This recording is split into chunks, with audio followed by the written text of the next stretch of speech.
비밀. 시내에 도착한 조는 마차에서 내려 어디론가 향했다. 조가 성큼성큼 걸어 도착한 곳은 복잡한 거리에 있는 어느 건물이었다. 그녀는 건물의 현관으로 들어가 어두침침하고 지저분한 계단을 올려다 보았다. 하지만 몇 초도 못 버티고 황급히 거리로 뛰쳐나왔다. 조는 들어갔다 나왔다 하는 행동을 몇 차례나 반복했다. 맞은편에 있던 한 신사가 이 광경을 흥미롭게 지켜보고 있었다. 세 번째로 계단 앞에 돌아온 조는 모자를 푹 눌러쓰고 치과에 이를 뽑으러 온 사람처럼 안절부절 못하며 계단을 올라갔다. 그 건물엔 정말로 치과 간판도 있었다. 치과 간판은 사람들의 시선을 집중시키기 위해 인공턱이 천천히 벌어졌다 닫혔다를 반복하고 있었다. 이 모습을 바라보던 젊은 신사는 황급히 외투를 걸치고 계단을 내려와 조가 있는 건물 안으로 들어갔다. 혼자서 여기로 오다니 역시 조답군. 젊은 신사는 웃음을 띤 채 중얼거렸다. 10분 후 얼굴이 홍당무처럼 빨개진 조가 계단을 뛰어내려왔다. 현관 앞에 서 있던 신사와 마주친 조는 난처한 표정을 지었다. 그녀는 신사에게 고개만 까딱거리고 터벅터벅 걸어갔다. 하지만 젊은 신사가 곧바로 조를 뒤따라와 조심스레 물었다. 힘들었어? 아니 별로. 금방 끝났네. 그래 다행이지. 왜 혼자 왔어? 아무도 모르게 하고 싶어서. 넌 진짜 희한한 애야. 대체 몇 개나 뽑은 건데? 조는 젊은 신사의 질문에 잠시 어리둥절한 표정을 지었지만 곧 상황을 파악하고 장난스럽게 말했다. 나는 2개를 뽑고 싶었는데 일주일 후에나 뽑을 수 있대. 그런데 왜 그렇게 웃어? 너 분명 다른 뭔가가 있는 거지? 로리가 미심쩍은 얼굴로 물었다. 너야말로 당구장에는 무슨 일로 온 건데? 미안하지만 잘못하셨어요. 제가 간 곳은 당구장이 아니라 체육관이고 저는 그곳에서 펜싱 교습을 받고 있었답니다. 잘됐네. 뭐가? 나한테 펜싱 좀 가르쳐줘. 그러면 햄릿 공연을 할 때 둘이서 멋지게 펜싱 장면을 연출할 수 있잖아? 로리가 큰 소리로 웃음을 터뜨리자 지나가는 사람들이 모두 쳐다보았다. 햄릿을 공연하든 안 하든 내가 가르쳐줄게. 펜싱은 재미도 있고 건강에도 좋다고. 하지만 네가 잘됐다고 말한 이유가 단순히 햄릿 때문만은 아닌 것 같은데? 맞아. 사실 내가 잘됐다고 한 건 네가 당구장에 있었던 게 아니어서야. 난 네가 그런 곳에 가는 게 싫거든. 자주 안 가는데? 나는 아예 안 갔으면 좋겠어. 당구장이 꼭 나쁜 곳은 아니야. 당구대는 우리 집에도 있는데 함께 당구를 칠 사람이 없으면 재미가 없잖아? 그러니까 가끔 네드나 다른 친구들을 만나서 함께 치려고 오는 거지. 그 다음에는 너 잘못하다간 당구에 미쳐서 거기다 시간과 돈을 엄청나게 쏟아붓게 될걸? 나는 네가 우리들에게 자랑스러운 친구로 남았으면 좋겠어. 조는 절대 안 된다는 듯 머리를 절레절레 흔들며 말했다. 나쁜 길로 빠지지 않고 가끔 오락으로만 즐기면 되잖아? 로리가 조금 불쾌한 듯이 물었다. 오락도 어디서 어떻게 노느냐에 따라 다르지. 나는 네가 네드와 어울리지 않았으면 좋겠어. 그리고 엄마도 네드를 우리 집으로 초대하지 말라고 하셨어. 만약에 네가 네드처럼 된다면 엄마는 너도 못 오게 하실걸? 정말 그럴까? 로리가 걱정스러운 듯 물었다. 그건 정말이야. 우리 엄마는 겉멋만 잔뜩 든 남자애들을 제일 싫어하셔. 그런 애들과 어울리게 하느니 차라리 우리를 집에 가둬두실걸? 난 아직 겉멋도 안 들었고 그러고 싶은 마음도 없어. 당구도 기분 전환이 필요할 때만 건전하게 즐길 거고. 그 정도는 괜찮지? 그 정도면 됐어. 아무도 너에게 뭐라고 하지 않을 거야. 하지만 정도가 지나치면 안 돼. 알았지? 그랬다간 우리들의 우정도 끝이야. 이제부턴 깨끗한 성자로 살아야겠네. 난 성자는 바라지 않아. 그냥 착실하고 정직하면 돼. 만약 네가 킹신의 아들처럼 행동한다면 난 정말 괴로울 거야. 그 사람은 술과 도박에 빠져 많은 돈을 잃었어. 그래서 빚 때문에 이리저리 도망다니다가 결국 집에서도 쫓겨났대. 너는 내가 그렇게 될 거라고 생각하는 거야? 정말 고맙다. 나를 그렇게 높이 평가해 주어서 말이야. 그런 뜻은 아니고 돈이 사람을 망친다고 하니까 해본 말이지. 나는 가끔 네가 가난하면 좋겠다는 생각을 해. 그러면 걱정할 일도 없잖아. 조, 너는 내가 걱정되니? 가끔 네가 우울하거나 불만스러워 보일 땐 조금 그래. 자칫 나쁜 길로 들어서면 빠져나오지 못할 것 같아서 말이야. 로리는 한동안 아무 말 없이 걷기만 했다. 조는 그런 모습을 바라보며 괜한 말을 했다는 생각이 들었다. 집에 갈 때까지 계속 잔소리만 할 거니? 이윽고 로리가 입을 열었다. 아니야, 왜? 네가 계속 잔소리만 한다면 마차를 타고 가려고. 하지만 여기서 그만하면 집으로 걸어가면서 너한테 재밌는 얘기를 해줄게. 그럼 이제부터 잔소리 안 할게. 재밌는 얘기가 뭔데? 빨리 해줘. 좋아. 지금부터 너한테 해줄 얘기는 나만 아는 비밀이거든. 그러니까 너도 나한테 한 가지 비밀을 털어놓겠다고 약속해. 난 비밀 같은 거 없어. 조는 그렇게 말하다가 말고 갑자기 입을 다물었다. 자신에게도 한 가지 비밀이 있다는 사실이 떠올랐기 때문이었다. 아니야, 분명히 있어. 숨겨도 소용없다고. 만약 네가 비밀을 털어놓지 않으면 나도 말 안 할 거야. 로리가 다그쳤다. 그 비밀이라는 게 대단한 거니? 조가 머뭇거리며 물었다. 당연하지. 너도 들으면 깜짝 놀랄걸? 너도 아는 사람 얘기야. 나는 예전부터 알고 있었는데 아무한테도 말을 할 수 없었어. 하지만 네가 먼저 비밀을 털어놓기 전까지는 말 안 할 거야. 그럼 절대 다른 사람들한테 말하지 않는다고 약속해. 그래, 약속할게. 놀려대기도 없기다. 걱정하지 마. 난 그런 짓 안 해. 좋아, 약속했어. 하여간 사람 구슬리는 재주는 타고났다니까. 사실 나는 지금 단편소설 2편을 신문사에 갖다 주고 왔어. 결과는 다음 주에 알려준대. 조가 로리의 귀에 대고 속삭였다. 이야, 드디어 미국의 대작가가 탄생했군요. 로리가 모자를 하늘 높이 던지며 외쳤다. 쉿, 조용히 해. 떨어질 수도 있어. 그냥 한번 도전해 본 거야. 혹시 떨어지면 다른 사람들이 실망할까봐 아무한테도 얘기 안 했어. 걱정하지 마. 잘 될 거야. 조, 요즘 출판되는 엉터리 소설들에 비한다면 네 글은 거의 세익스피어 수준이야. 네 작품이 인쇄되어 나오면 정말 멋질 거야. 우리 모두 널 자랑스러워하게 될걸? 조의 두 눈이 밝게 빛났다. 로리의 칭찬과 믿음은 조에게 큰 힘이 되었다. 흥분이 가라앉자 잠시 잊고 있던 궁금증이 다시 고개를 들었다. 그런데 네 비밀은 뭐야? 날 속인 건 아니지? 만약 그 비밀이 별 볼 일 없는 거면 가만두지 않겠어? 괜히 말해서 곤란해지는 건 아니겠지? 나는 사실 잃어버린 맥의 장갑이 어디 있는지 알아. 한 짝만 잃어버린 그 장갑 말이야. 그게 다야? 조가 실망한 듯 물었다. 기다려봐. 내가 겨우 그 정도 가지고 굉장하다고 하겠어? 장갑이 어디에 있는지 알면 깜짝 놀랄걸? 어디 있는데? 그러자 로리가 조에게 귓속말로 속삭였다. 조는 한동안 로리를 쳐다보더니 걸음을 옮기며 퉁명스럽게 물었다. 너는 어떻게 알았는데? 내가 직접 봤어. 어디서? 주머니에서. 그걸 항상 가지고 다닌다고? 응, 로맨틱하지 않니? 아니, 끔찍해. 넌 싫어? 당연하지. 매그 언니가 이 사실을 알면 뭐라고 할까? 절대 아무한테도 말하면 안 돼. 난 그런 약속 안 했어. 그렇게 알아들었잖아. 그래서 난 너를 믿었단 말이야. 안 듣는 게 좋을 뻔했어. 나까지 기분 나쁘네. 난 네가 기뻐할 줄 알았는데. 누가 매그 언니를 뺏어가려고 하는데 기분이 좋겠니? 언니가 아니라 널 데려가려고 해도 그렇게 기분이 나쁠까? 한번 해보라고 해. 기분이 좋은지 나쁜지 보게. 조가 흥분해서 소리쳤다. 그래, 정말 해보고 싶다. 로리가 빙그레 웃으며 대꾸했다. 그 얘기를 듣고 나서부터 머릿속이 뒤죽박죽이야. 괜히 들었나 봐. 조가 불쾌한 듯 말했다.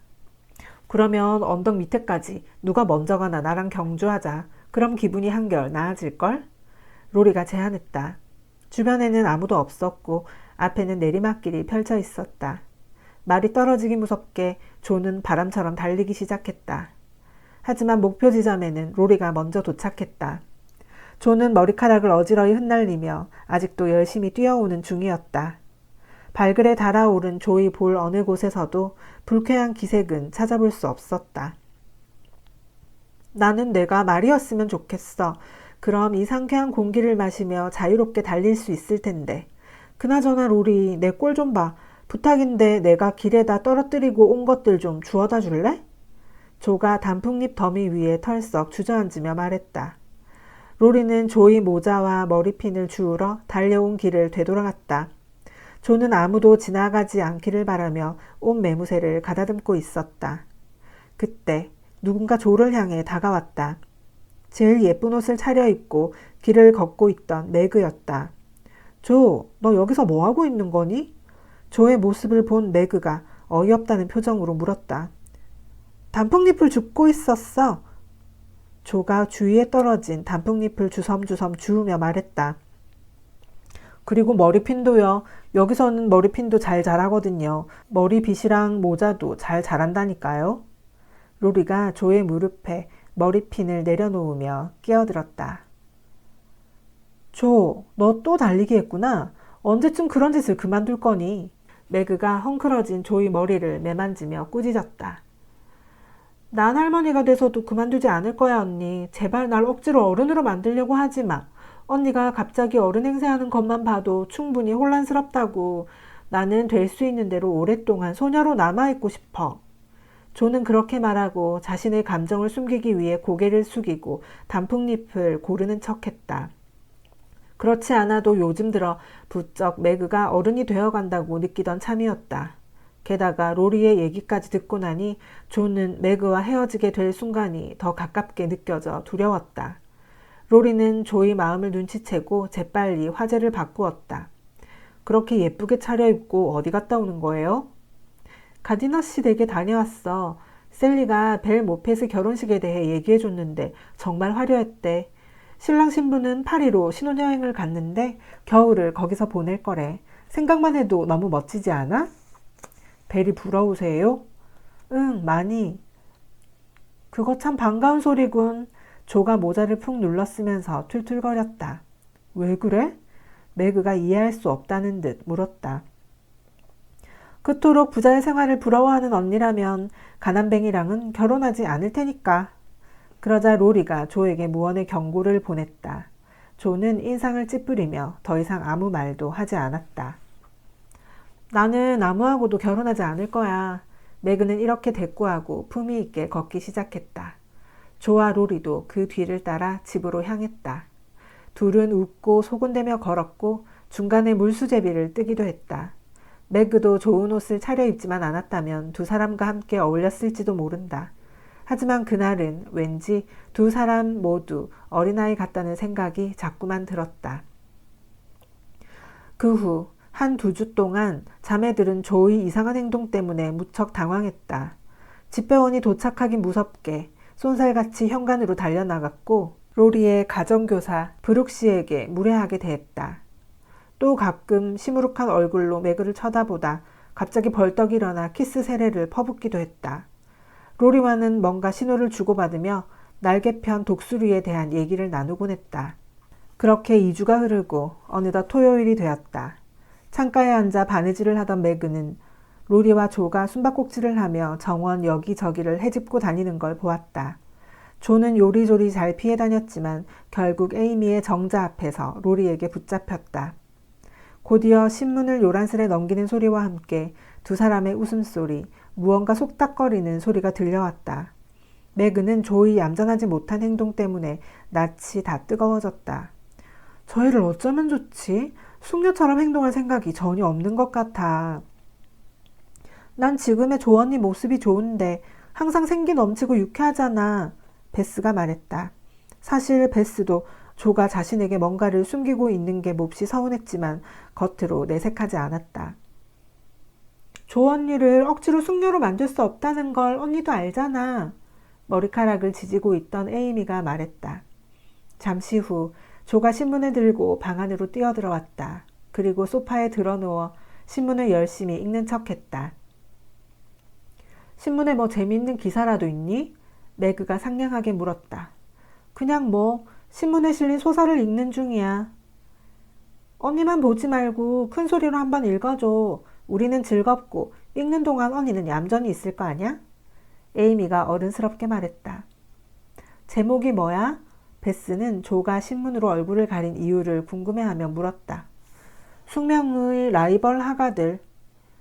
재밌을 것 같은데 읽어봐. 존은 헛기침을 한번 하고 소설을 읽기 시작했다. 자매들은 그 이야기를 아주 흥미롭게 들었다. 대부분의 주인공들이 죽음을 맞이하며 비극으로 끝나자 자매들은 안타까워했다. 나는 그림에 대해 묘사한 부분이 아주 마음에 들어. 에이미가 소설에 대해 평가했다. 나는 사랑을 속삭이는 장면이 좋았어. 그런데 비올라와 안젤로는 우리가 좋아하는 이름이잖아? 뭔가 이상한데? 소설을 감동한 매그가 눈물을 닦으며 말했다. 이 소설 누가 쓴 거야? 뭔가 눈치챈 듯한 베스가 조를 쳐다보며 물었다. 너희 언니! 조가 벌떡 일어나 신문을 던지며 말했다. 조의 얼굴은 붉게 상기되어 있었고 표정은 흥분돼 보였다. 네가 쓴 소설이라고? 매그가 손에 든 바느질감을 떨어뜨리며 외쳤다. 정말 좋은 작품이었어. 에이미가 평론가처럼 말했다. 나는 그럴 줄 알았어. 그럴 줄 알았다고. 나는 언니가 너무 자랑스러워. 베스가 달려와 조를 껴안았다. 베스만 기뻐한 게 아니었다. 매그는 소설 밑에 써있는 조세핀 마치라는 이름을 거듭 확인하며 기뻐했다. 에이미는 예술적인 부분에 대해 평가하며 다음 이야기에 들어갈 내용을 제안했다. 하지만 불행히도 남녀 주인공이 모두 죽었기 때문에 속편을 쓰는 것은 불가능했다. 베스는 너무 좋아서 깡충깡충 뛰어다니며 즐겁게 노래를 불렀다. 왁자지껄한 소리를 듣고 돌아온 해너도 이 소식을 듣고 세상에 이보다 더 기쁜 일은 없을 거라며 탄성을 질렀다. 마치 부인은 딸을 자랑스러워했다. 조는 가족들이 자신을 너무 치켜 세우면 공작처럼 거만해질까 겁난다면서도 기쁨의 눈물을 흘렸다. 신문은 손에서 손으로 전달되었고 계속해서 질문이 터져나왔다. 어떻게 된 건지 다 얘기해봐. 원고는 언제 보낸 거야? 원고료 얼마 받았어? 아빠가 이 사실을 알면 뭐라고 하실까? 로리가 웃진 않을까? 잠시만 좀 조용히 해줘. 내가 하나씩 대답해 줄게. 조가 손을 뻗어 가족들의 쏟아지는 질문을 중지시켰다. 신문사에는 다른 작품도 가져갔었거든. 담당자는 내가 가져간 2개가 마음에 든다고 하더라? 그런데 원래 신인한테는 원고료를 주지 않는데 일단은 신문에 작품이 실리는 걸로 만족하래. 원고료는 실력을 인정받으면 자연히 받게 된다고 그 사람이 그러더라. 그래서 난 그냥 소설 2편 모두 신문사에 맡기고 왔어. 그리고 오늘 이렇게 신문이 온 거야. 아까 로리가 쫓아다니면서 읽어보겠다고 하는 통에 신문을 보여줬지. 로리도 읽어보더니 내 글이 매우 좋대. 이야기도 재밌고 단어도 아름답대. 아마 다음 글부터는 원고료도 받을 수 있을 거야. 그때부터는 내가 생활비도 벌고 가족들도 도울 수 있을 거야. 조는 더 이상 말을 잇지 못하고 신문으로 얼굴을 가린 채 울었다. 그녀의 짤막한 소설은 눈물로 촉촉하게 젖었다. 조는 늘 경제적인 독립과 사랑하는 사람들로부터 칭찬받기를 원하고 있었다. 드디어 조는 행복한 미래를 향한 첫걸음을 내디딜 수 있게 된 것이다. 긴급 전보. 나는 1년 중 11월이 제일 싫어. 무슨 재미있는 일도 없고 매일 일만 뼈 빠지게 하고. 그날따라 유독 기분이 언짢았던 매그가 말했다. 언니 오늘 기분이 안 좋구나. 맨날 일만 해서 그래. 다른 사람들처럼 즐기면서 살면 좋을 텐데. 나는 언니가 내 소설에 나오는 여주인공들처럼 살 수 있었으면 좋겠어.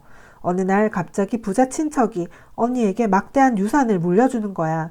부자가 된 언니는 언니를 무시했던 사람들을 비웃으며 외국으로 여행을 떠나고 우아한 귀부인이 되어 돌아오는 거지. 조가 매그를 위로해 주었다. 요새 그런 일이 어딨겠니. 부자가 되려면 남자들은 일을 해야 하고 여자들은 부자와 결혼해야 해. 매그가 씁쓸하게 말했다. 딱 10년만 기다려. 조 언니하고 내가 돈을 많이 벌어다 줄 거니까.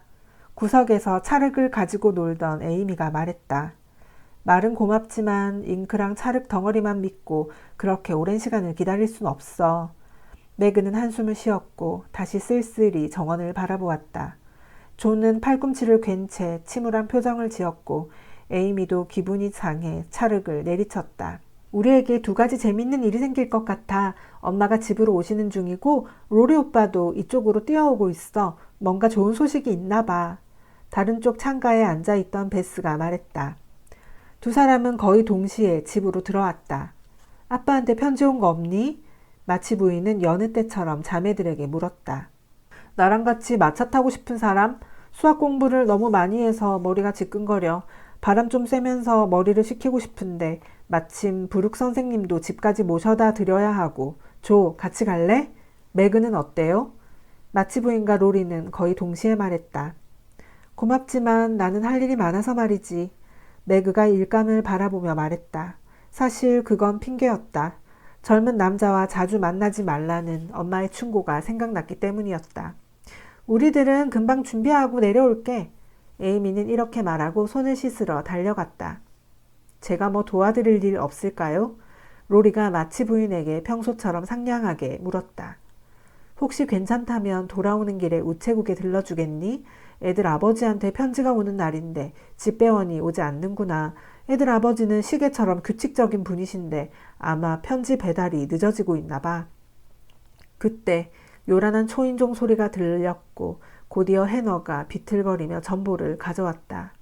전보를 읽은 마치 부인은 하얗게 질려 의자에 털썩 주저앉았다.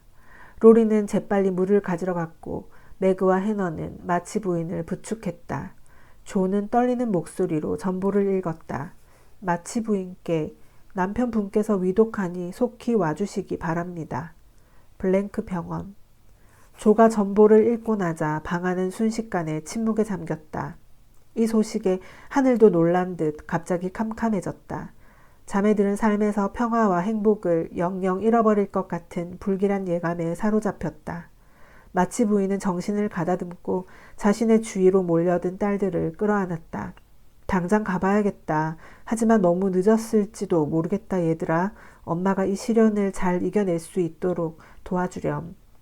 한동안 흐느껴 우는 소리가 방 안을 가득 채웠다.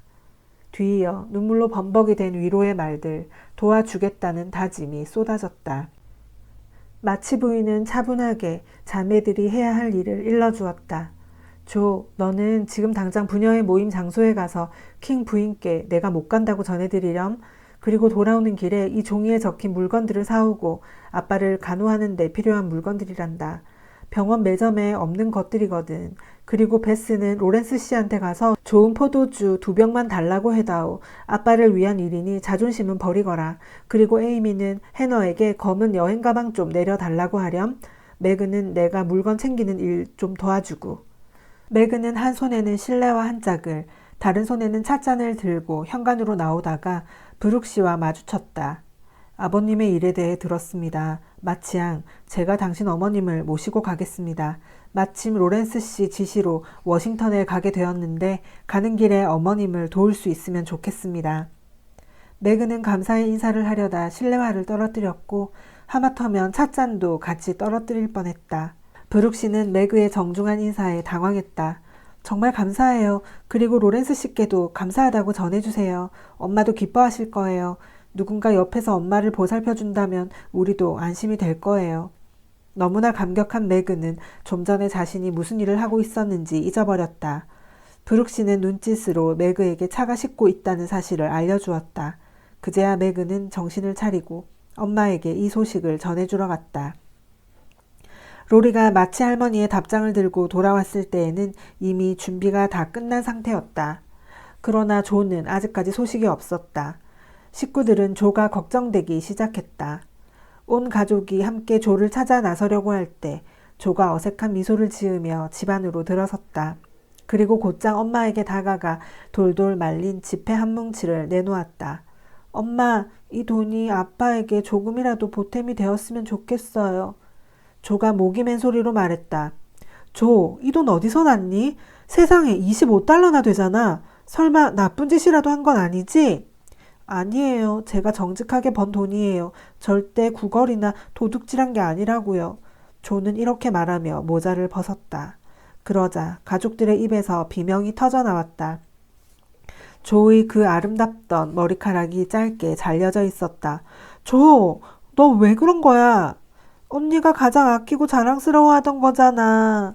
오, 내 딸, 이렇게까지 하지 않아도 되는데. 가족들은 이 모습을 보고 울음을 터뜨렸다. 조 언니가 아닌 것 같아. 하지만 난 이런 언니가 좋아. 베스가 조의 짧은 머리를 쓸어내리며 말했다. 조는 자신의 머리를 긁적이며 아무렇지도 않은 척했지만 아무도 그렇게 믿진 않았다. 왜 다들 그래? 나라가 망한 것도 아니잖아. 난 아무렇지 않아. 난 예전부터 머리카락을 뽐내고 다녔잖아. 그랬더니 그것 때문에 자만심이 생긴 것 같아. 이참에 자만심도 좀 잠재우고 각오도 새롭게 다지려고. 머리카락이 짧으니까 기분도 상쾌하고 시원해. 머리도 더 잘 돌아가는 것 같고. 그리고 이발사가 그러는데 조금만 있으면 머리카락이 곱슬곱슬해져서 손질하기도 쉬워질 거래. 자, 이제 다 같이 저녁이나 먹어요. 오랫동안 돌아다녔더니 배고파요. 조, 좀 더 자세히 얘기해보렴. 엄마는 네가 잘했다고 말은 못하겠다.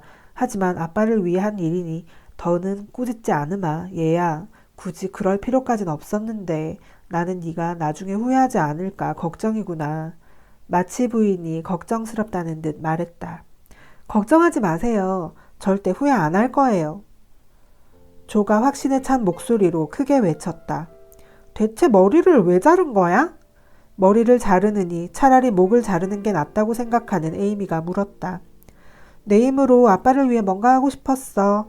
지난번에 매그 언니는 3개월치 월급을 집세로 내놓았잖아? 나는 월급으로 내 옷만 샀고 그 일 때문에 양심의 가책을 느꼈어. 양심의 가책이라니 조. 넌 겨울을 나기 위해 꼭 필요한 옷들만 산 거야. 그리고 네가 열심히 일해서 번 돈이잖니. 마치 부인이 따스한 눈빛으로 바라보며 말했다. 사실 처음 집에서 나왔을 땐 머리카락을 팔겠다는 생각은 안 했어. 그냥 내가 뭘 할 수 있을까 생각하며 걷고 있는데 이발소 유리창에 가격표가 붙은 머리털들이 붙어 있더라. 나보다 숱도 적고 검은 머리인데도 $40나 됐어. 그걸 보니까 갑자기 머리를 팔아야겠다는 생각이 들었어. 나는 무작정 안으로 들어가서 내 머리카락을 얼마에 살 건지 물어봤지. 언니는 어디서 그런 용기가 나는지 모르겠어. 베스가 존경스럽다는 듯이 말했다. 이발사는 머리털 외에는 아무 관심이 없어 보이는 키가 작은 남자였어. 처음엔 좀 당황하더라. 아마 머리카락을 팔겠다는 여자는 처음 봤나 봐. 그 남자는 한참을 쳐다보더니 내 머리카락은 마음에 들지도 않고 유행하는 색도 아니어서 돈을 많이 줄 수 없다고 그러더라. 거듭 협상을 벌였지만 시간만 가고 결론이 안 났어. 그래서 나는 내가 왜 머리를 파는지 설명하면서 제발 사달라고 애원했지. 그랬더니 이 말을 이발사 부인이 듣고 우리 이 아가씨의 머리카락을 삽시다. 만약 지미에게 그런 일이 생긴다면 나도 머리카락을 팔았을 거예요. 라고 그러는 거야. 지미가 누군데? 궁금한 것은 못 참는 에이미가 물었다. 이발사 부부의 아들인데 군대에 있나 봐. 원래 같은 처지에 놓여 있으면 금세 마음이 통하잖아. 부인은 남편이 머리를 자르는 동안 내내 내게 말을 걸었어. 내가 두려움을 덜 느끼도록 말이야. 머리카락이 처음 잘려나갈 때 섬뜩하지 않았어? 매그가 몸을 떨면서 물었다. 이발사가 가위를 들기 전에 마지막으로 한번 거울을 보고 그 후엔 다른 데를 봤어. 그런데 탁자 위에 머리카락이 떨어지는 게 보이잖아. 그걸 보니까 기분이 묘하더라. 다 깎고 나서 내 머리를 만지는데 까끌까끌한 느낌이 어찌나 이상하던지. 이발사 부인이 그런 내 모습을 보더니 추억으로 간직하라고 내 머리카락을 한 움큼 지워줬어. 이건 엄마 드릴게요. 엄마가 잘 간직해주세요. 머리가 짧으니까 너무 편하다. 앞으로도 머리를 짧게 자르고 다니려고. 마치 부인은 윤기나는 밤색 머리카락을 고이 접어서 짧은 회색 머리카락과 함께 책상 서랍에 넣었다. 고맙다 조. 마치 부인이 작은 목소리로 말했다. 엄마의 어두워진 표정을 본 자매들은 얼른 화제를 바꾸어서 브룩 씨의 친절, 내일 날씨 등에 대해 최대한 명랑하게 이야기를 나누었다. 10시가 넘었지만 누구도 잠자리에 들 생각을 하지 않았다. 얘들아, 어서 잘 준비를 하렴. 내일은 힘든 하루가 될 거니까 푹 자두어야 한단다. 마치 부인이 딸들을 재촉했다.